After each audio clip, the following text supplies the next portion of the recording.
The Bayonetta 3 situation has finally ended. Or has it? Recently, we finally got a response from Jennifer Hale after being called out by Helena Taylor for having, quote, no right to be the voice of Bayonetta. We also got a response from Bloomberg revealing the actual contract between what is perceived to be the amounts that were given to Taylor for her reprised role of Bayonetta. And the whole thing just continues to get messy, to the point where we don't know what to believe. Did Helena Taylor respond well enough? Is she lying? Is the Bloomberg article the truth? And most importantly, what resolution do we reach from here? Let's break it down. But before we start, subscribe. It only takes about 2 seconds for this absolutely free content, and you can always change your mind later. Anyways, pertaining to the tweets, Jennifer Hale expresses that she has the utmost respect for her peers and members to the voice acting community. And even though she's under NDA, she wants everyone to resolve their differences respectfully and support all the hardworking people who contributed to the game. And honestly, this is a very respectful and straightforward approach to responding to everyone's dilemma, without having to break the NDA, as we know that her career is definitely on the line. And for those who don't know, Jennifer Hale is a highly regarded voice actor in the community, so her reprise was far from malicious intent. At the end of the day, she was hired by a company without the knowledge of what was going on with Helena, so Helena may have been wrong in that regard, but she does acknowledge Helena's frustration. Now, we also have Bloomberg speaking out on the contract, where they apparently revealed the actual amounts, which was noted to be $4,000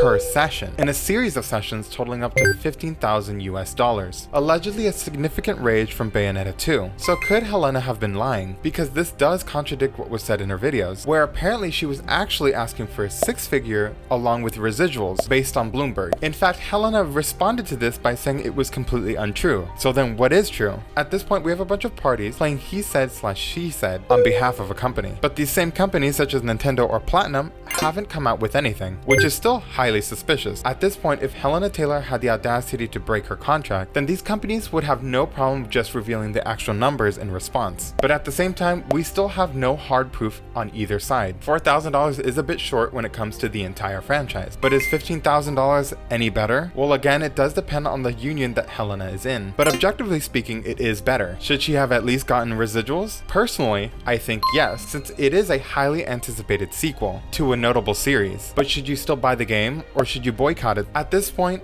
who really cares? The thing is too messy to really go over the semantics of what you believe in. So what is the resolution? Well, it's what I said. Do what you personally believe in. I myself do not want to dismiss anyone's contribution to the game. Not Helena, not Jennifer, not Hideki, not all the hardworking people that made it happen. And I've always admired Bayonetta as a character. So my proposition? On October 28th to the 30th, I will still have the game since it's already been pre-ordered, but I will be hosting a donation stream live on YouTube where 100% of the donations will be donated towards the Trevor Project. It is one of the world's largest suicide prevention and crisis intervention organization for the LGBTQ, because at this point, no one really deserves any more hate, death threats, or disrespect. In this way, I can still turn this messy situation into a positive outcome for everyone, where you can still view and enjoy the product while using that same product that has an influence on the LGBTQ community and people going through that depression that Helena notes. So if you want to tune in and join me, subscribe and keep updated for when it happens, because I think we'll have a very good time, especially since